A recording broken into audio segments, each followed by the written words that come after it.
केंद्रीय वाणिज्य और उद्योग मंत्री पीयूष गोयल एमिटी यूनिवर्सिटी के दीक्षांत समारोह में शामिल हुए। उन्होंने बड़ी संख्या में छात्रों को विभिन्न उपाधियों से सम्मानित किया।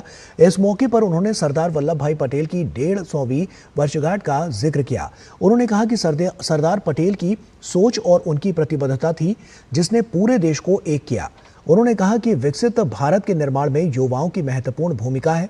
देश विदेश में अपना नाम रोशन करें, लेकिन अपनी संस्कृति और मूल्यों को कभी न भूलें। उन्होंने कहा कि हमें आधुनिकता के साथ ही अपनी सांस्कृतिक विरासत को भी संजोना है, जो कि हमारी पहचान है।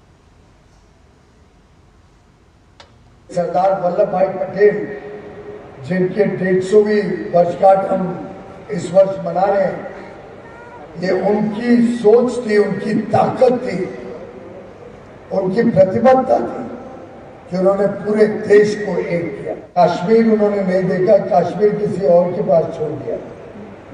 उस चक्कर में कश्मीर को जोड़ते जोड़ते वर्षों निकल गए और 5 अगस्त 2019 को जाके जब आर्टिकल 370 और आर्टिकल 35A भारत के कॉन्स्टिट्यूशन से निकला, तब जाके मैं समझता हूं पूरी तरीके से भारत एक।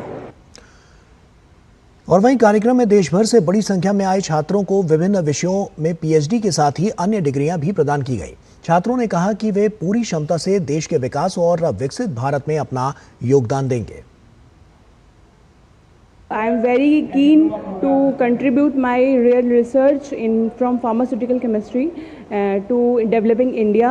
और जो विकसित भारत का जो भी आंदोलन है या उसमें जो भी है माध्यम, तो उसमें हमारा जो फार्मास्यूटिकल केमिस्ट्री से रिलेटेड जितने भी न्यू ड्रग डेवलपमेंट है, न्यू ड्रग डिज़ाइन है और एंटी डायबिटिक एक्टिविटी को लेके हम जितना कंट्रीब्यूशन कर सकते हैं, we will be always there. हमारा ये उद्देश्य रहेगा आगे अगर मैं जो वर्क करूँगा कि हम लोग को जो हर्बल ड्रग्स आती है, मेडिसिनल ड्रग आती है, वो सही और बिल्कुल एक्यूरेट ड्रग के रूप में मिले, ताकि उसका अच्छा से अच्छा प्रभाव हमारे शरीर पे पड़े और फ़ायदा हो उसका।